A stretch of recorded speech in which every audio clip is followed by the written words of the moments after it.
Hey guys, it's Chandler, and welcome to the Healing Heroes. I promise you.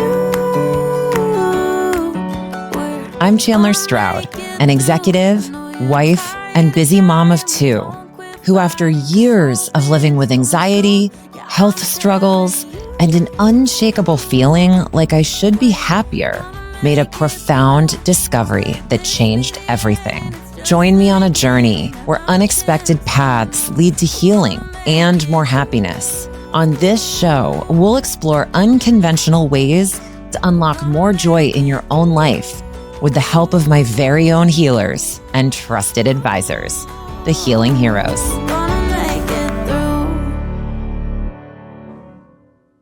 Hey everyone, I am so excited for today's episode because we are sharing a look back on some of my favorite moments from 2024 with my Healing Heroes. In the nearly 6 months since this show was released, we've garnered thousands of listeners just like you. We've learned so much about the power and joy of healing from within, and hopefully inspired women everywhere to reconnect with themselves in new ways using the holistic approaches we talk about on the show. I'm so immensely grateful to all of you, not only for your support, but for joining us each week and for embarking on journeys of your own. I speak for all the heroes when I say that you truly are our reason for doing this work. And we can't wait to continue alongside you in 2025 and beyond. This episode represents a compilation of some of my favorite moments with each of my heroes. So if you hear a clip and you're curious to listen to the full episode, just check out the show notes to see a list of episode titles represented here today. Thanks for listening, everyone, and wishing you all a very happy and healthy new year. This podcast is meant to help women come home to themselves, to connect with themselves on a deeper level than they've probably ever connected with themselves before, and show how fun it can be to do this work in new and exciting ways. This show is not about telling you what to do. It's about reminding you who you are. You are enough.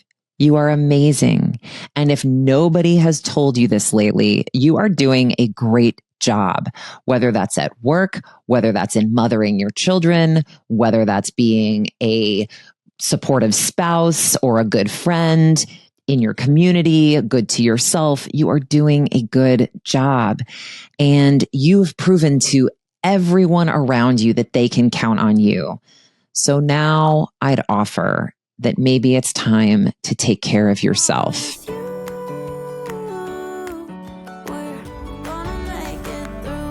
Ophira, Edut. It can also help you understand yourself. I always say that human beings are our own biggest blind spots. So we can't see ourselves the way others see us. And astrology and knowing your birth chart can give you a little distance to observe yourself and understand your motivations. Make yourself right instead of trying to fix yourself. Like, okay, I contain multitudes. I contain a lot of complexities and contradictions. That's what it is to be human. I don't have to fit myself in a box and try to be perfect and define myself in one phrase or word. So it gives you permission to be complex and messy, which is what humans are. So when you have that, that is a different context for life than this kind of perfectionistic pretend culture that we live in. So people who are finding it and connecting with it are using that in every part of their life imaginable.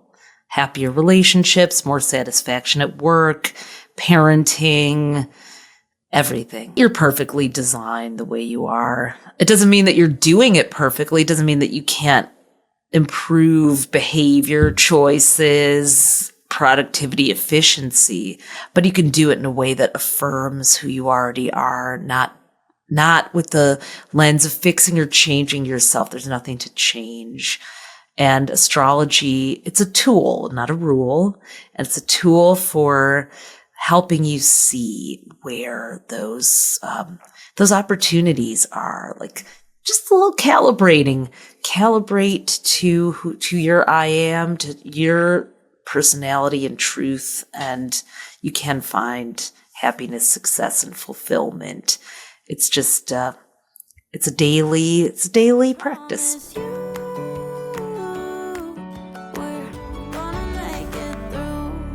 Bonnie Heim. We want to fit in. And what I realized was that it was okay not to fit in. It was okay to go out on a limb and find something that actually made me happy. I was so used to pleasing everyone else and doing everything for everyone else as well that I really wasn't taking care of myself. So when I talk about redefining who we are and what we want out of life, what I learned, which is kind of interesting because change can be hard, as I always like to say, is that you are able to redefine your taste in food, your taste in music, your taste in who you hang out with, and even the movies and TV shows and programs we watch and books that we read. You're not stuck. You can change at any age and at any time. And I think that was one of the things where I had always been, maybe why I was stuck, because I was resistant to change. I didn't think that I would like this healthy lifestyle. I didn't think I would thrive with the clean food. I didn't think that the movement each day would be the passion in my life, and missing a day of working out or walking out or moving my body really, really affected me emotionally and mentally as well. So it's just, you're redefining every aspect of your life so that you can move forward in the most adventurous, positive, and balanced way. And as I always like to say, now and for your future. I think until we are present and actively choosing to explore who we are from the inside out, that's when we really take control and charge of our lives. And personally, you're looking for the next best job. You're looking for the next best workout. You're looking for the next best guy or partner or friendship. And when you take it back to what makes you happiest, you focus on what's meaningful to you instead of what you think is meaningful to other people. We're not just chasing or keeping up with the Joneses. We're not just looking for the next best thing. For myself personally, when I really discovered that this journey was about so much more than just the weight loss for me, it was the way I woke up in the morning. It was the way I moved through my days. It was the way I treated other people. It was the way I handled situations that perhaps were out of my control when I always wanted to control the chaos. I realized that by just taking things one step at a time, re-examining how I feel about anything and redefining it for myself is what helped me move forward in every single aspect of my life.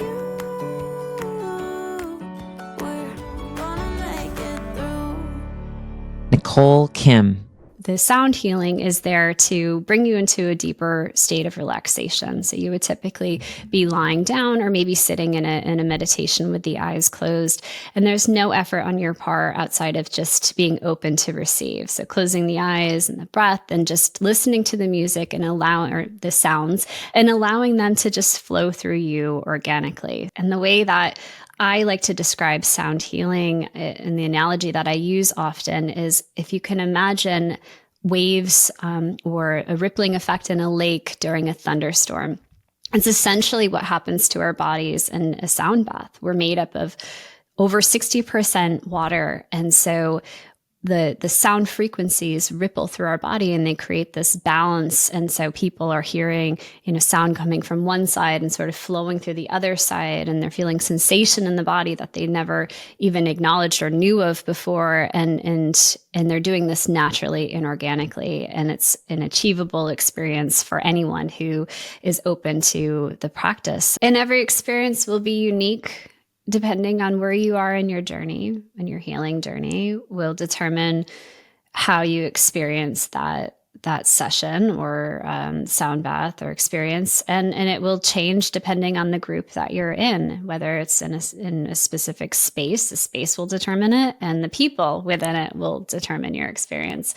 So being open, maybe you didn't have the best experience the first time, and it's just like taking a yoga class, right? You get out there and you try a different one, and you find a person that works for you, a healer that works for you, or a space that works for you. And, being open to having a different experience and not attaching to it, knowing like that's perfect and where you are in your journey in this moment.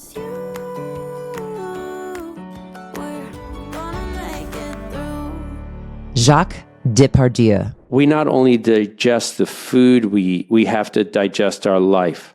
All of our thoughts and feelings are a process of digestion. All of the experiences that we're going through emotionally will generally almost always be instantaneously expressed in our digestive systems.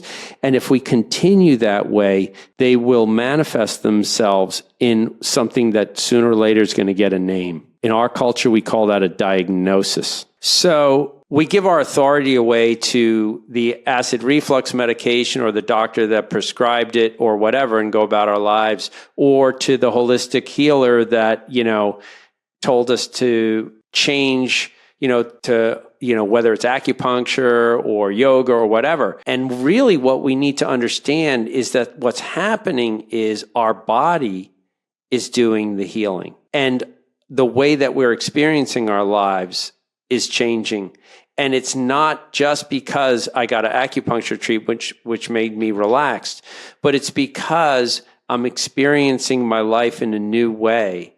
And that I really actually don't need the acupuncture and I don't need like this, that, and the other thing, but I can do them to help me and to remind me how to stay on track so that when I can't get to acupuncture, when I can't get to yoga, when I don't have my medication, I know that I'll be able to manage through these symptoms. That's really super important. So, each person has to know for themselves, like, we both know, you and I, Chandler, like when I drink too much, it flares up my issues. When I eat, when I'm super stressed, I always wind up eating the whole bag of chips. So I need to work on it. So really, it's about personal responsibility on how we, one, take the food in, two, know what our personal triggers are, and then three, be courageous enough and get support to manage some of the habits that don't serve us and try to replace them with habits that do. Nobody can do that for us but ourselves. We can get support, but ultimately, that's another big word, but we have to take care of ourselves. And that's main objective in digestive issues.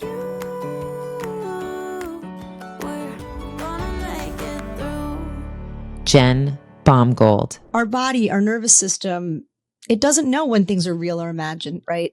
So that can be disruptive in terms of trauma and triggers, but it can also be adaptive and restorative in terms of resourcing. It's an important component of EMDR to handle going into these deeper experiences, but it's something that I always tell my clients you can do on your own, right? Like if you have a moment that really feels incredible and special, you can tap that in. You can sit there with it. You can feel that in your body.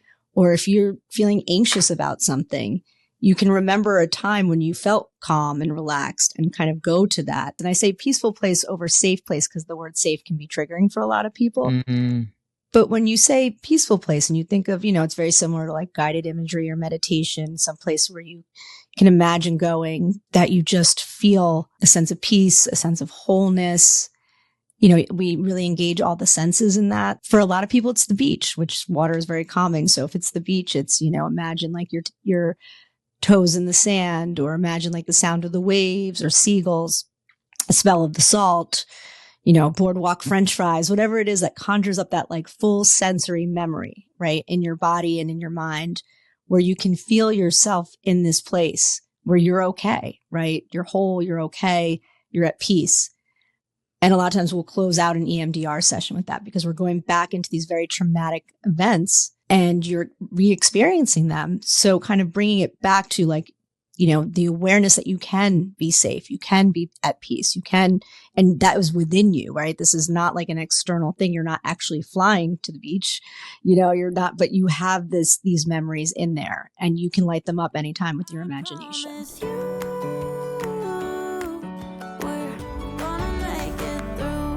Reverend Lizzie McManus-Dail. The story in scripture that has been my guiding light when several years ago, 10 years ago now, actually, 4 people in my family were killed in a plane crash.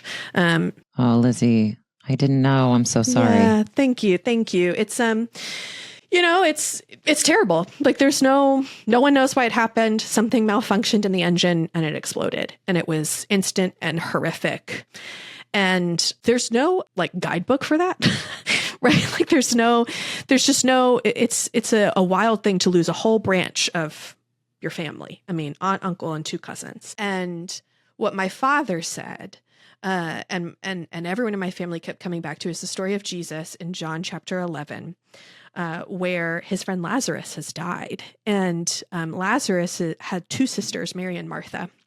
And we meet Mary and Martha several times in scripture because their house is like clearly a place that Jesus found respite. Like it was a place where he's not surrounded by a crowd, which is actually quite unusual in the Gospels for Jesus to like not have this whole clamoring crew around him. He's just like chilling, right? Good visual. I know, right? He's chilling. Martha's cooking him dinner. Mary's asking him questions. So he's getting to have some one-on-one time with these 2 very precious disciples and women leaders in the church. But it's a place he took respite. These are his friends. Like this is his crew. And Lazarus, he knew that Lazarus was sick, actually. Like they sent word to him several times. And his friends who are with him when they get this word is like, shouldn't we go? Like, can't you do something? Dude who heals people? Like, Hello. Yeah, exactly. Isn't this part of your JD job description? Yeah. Yes, definitely under general responsibilities. And Jesus doesn't go. He doesn't go. And then he walks up to the house and Mary and Martha come running out one at a time to speak with him. And they say, my God, if you had been here, my brother would not have died. They're furious. They're grieving. They don't hold back. They don't say, oh God, I know that, you did this on purpose. If you had been here, he wouldn't have died. WTF, basically. And Jesus does not, even though he has in other places in scripture said, like, this is going to be for God's glory, or like things that I think Christians can sometimes reach for as like a nice little explanation. That's not what Jesus does in that moment. We have the shortest verse in all of scripture. Jesus weeps. He weeps with his friends, Mary and Martha. I come to that story and I just see Jesus weeping, and he doesn't force a theological explanation or spiritual explanation. He doesn't try to tell Mary and Martha, like, it's all going to work out. He weeps with them. He is present to them, deep in solidarity in their grief, which I think when we have terrible losses in our life, that is what we crave from our human community. And it is what I believe God is most doing with us too, is standing deep in solidarity with us, saying, I know this pain too.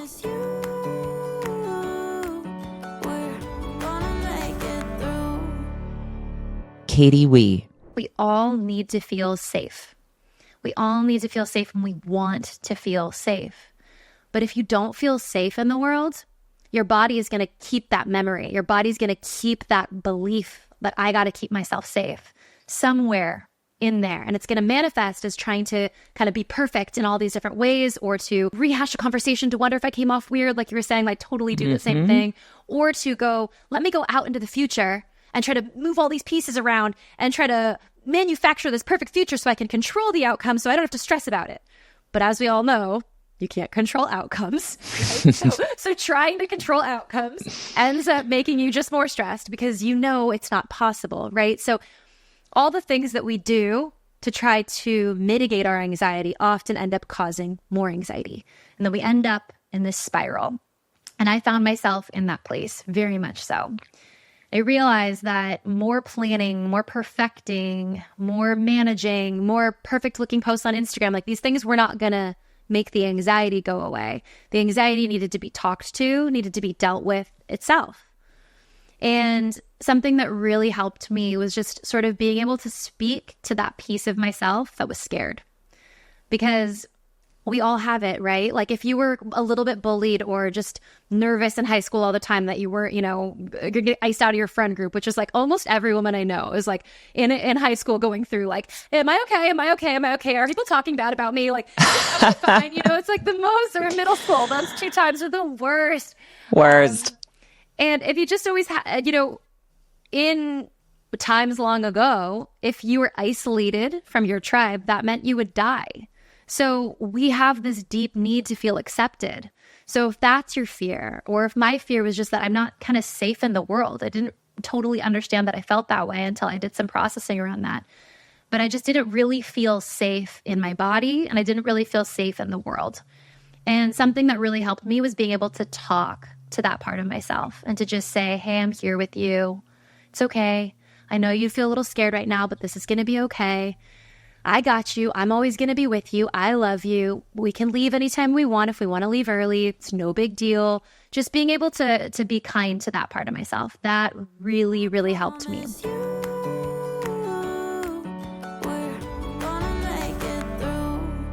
Zach Carlsen. If you experience imposter syndrome, you're with the rest of us. I've been at this work for over a decade, and I still meet with that part of myself. But how I meet with that part of myself is what's changed. I don't let it drive the bus. And the reason why I don't let it drive the bus is because I know my chart and I know my own experience. And I also have a lot of reference points where these coaches who I admire, they're like, yeah, dude, like I experienced that as well. I needed to acknowledge that my experience in this space is that it's a natural thing. It's a natural energy that we meet with. And so then how do we meet with that? Human design has a perspective where no one is here to make big decisions with their mind. The mind in human design is there to be the compassionate witness of our lives.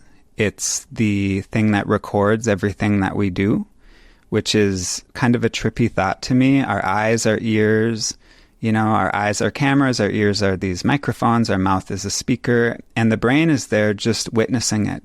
And it's there to record it unbiasedly. And we obviously all were taught the opposite, right? Think through things with your mind, do a pro and cons list, right? Figure out, how to avoid catastrophe and how to maximize abundance and prosperity, joy. And all of that is a good goal, but the way that we get to it in human design is literally in the body, like you said. There's some exceptions to this, but we all have an authority that's in our body, and learning how to listen to the gut. There are these centers in human design. They function like a chakra, an energy center, and each one has a special kind of awareness that it attracts and that it kind of processes. Emotional awareness, physical awareness, adrenalized pressure and stress. How do we manage pressure? Mental awareness, awareness of self, and taking the decision out of the mind and bringing it to the body is its own work. But I have seen that it only benefits folks. I was thinking about this last night. I have never seen human design make anyone's life worse. Sometimes it might keep us holding steady for a bit, but really making that switch from mind-centered decision-making to body-centered decision-making, the roadmap is literally in human design, how to do that and where we can best do that for us, our unique system.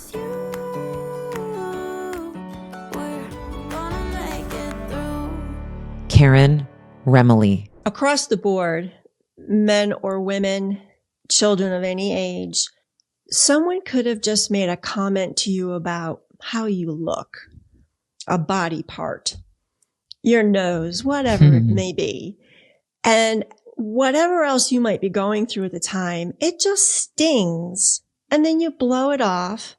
But then somehow you're always walking around or looking in the mirror or trying to fix that part, or, you're now uncomfortable with yourself. Your self-confidence starts to change. There's many ways that we can become affected by how our body feels. You are worth it, whatever it is.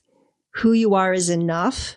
And you certainly should be taking care of yourself so that you can go through your life and help take care of the other people that are important to you. I think women are so used to being there for other people. And we really need to learn to honor who we are and to know our value and to make sure that we're all in a good place. It will help you in ways that you may not even foresee. And that's what happened to me when I first came as a patient into this work as the benefits just webbed out into my life in ways I could have never, ever been able to predict. Because when you start to feel good, you have the energy, you just have the confidence, you feel more whole. Your authenticity shines through because you're not walking around with whatever it is that you've initially come to me for. And you don't have to have a specific, like I said, diagnosis.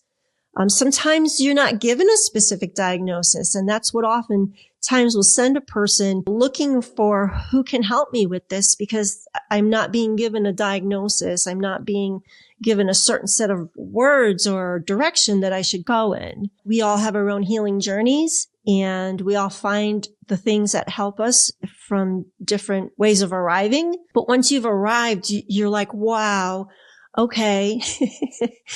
I'm not stepping away from this now.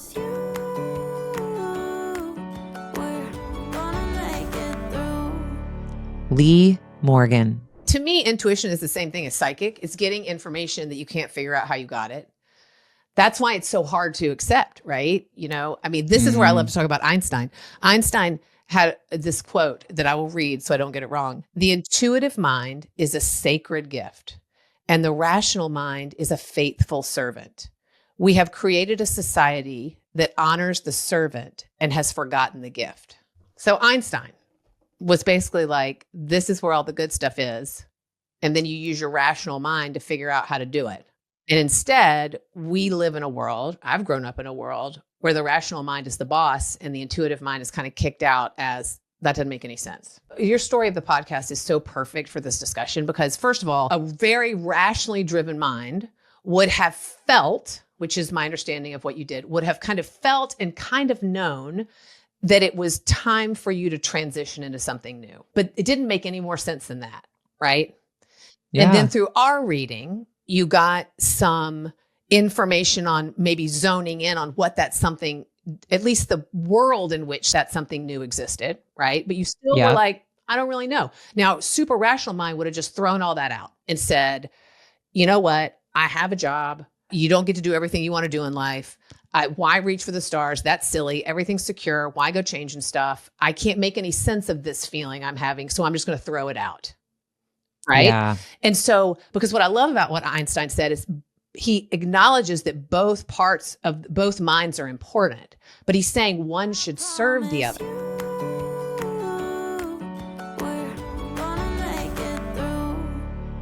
Moylan Ryan.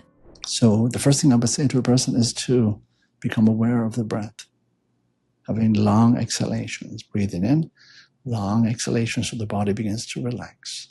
Building resources. The first resource is to breathe. It's the first thing you do when you come in and the last thing you do before you leave this earth.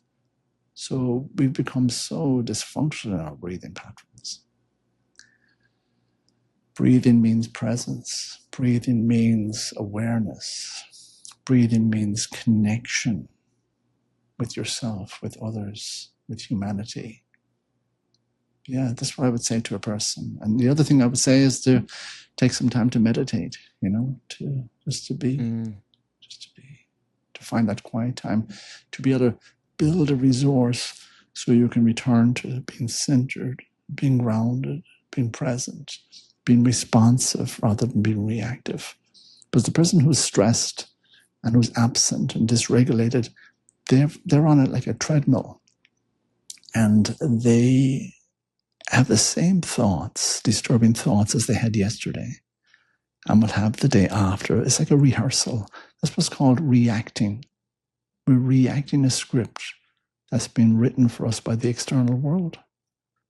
So the first thing I would say is to realize that you're in a reactionary, and to be able to change that to responding. Responding takes place in the present moment. It's a choice. Viktor Frankl said, between stimulus and response, there is a space. In that space is our power to choose our response. In our response lies our growth and freedom. So between stimulus and response, there is a space. The space is the breath. If you don't have the space between stimulus and response. You have stimulus and reaction. No space. You're reacting the script. You're caught up in the reactionary. Stimulus and response. There is to breathe allows you the choice of response. These are practices that we must embody, so that when we are in stressful situations, we have these resources that allow us to respond, to be centered, to be present, to have choice. And if we don't have those, we're caught in the flow. It's like as if we're constantly being pulled into a riptide of reaction. Every day we're drowning in that, trying to survive. And that's not what we deserve.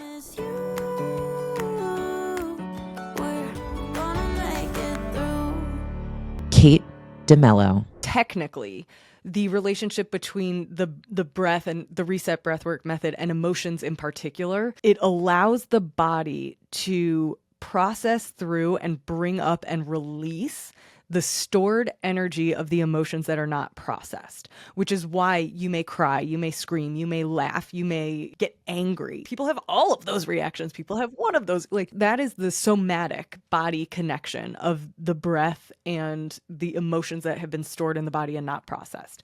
Super helpful. Yes. And then when you talk about self-worth in particular, you restructure your relationship with your body, and you form new neural pathways in your brain to what's going on in your body. You know, it can be different person to person, but when it comes to self-worth in particular, it's almost like you have this new way of viewing, tapping into, feeling, and understanding the power of your body. Everybody has their own perspective on self-worth, right? And how they value who they are. And so when you strip it down to the very base thing that every single person has access to, your breath, and the power of your body to wield that breath, you just feel so inherently worthy. And then that definition of worth gets to change, because you're not placing a monetary value on it. You're not placing a success-driven value on it. You're not placing some sort of outside metric on the one thing that literally unites us all. Like, you can't go somewhere and not breathe air that's been breathed by somebody else. You know what I'm saying? But that is the one thing that really, truly unites us all, is like, we all are breathing. We all, it's one breath. Thanks for listening, everyone. And until next time, remember, be curious, be courageous, and be kind to yourself. You've got this.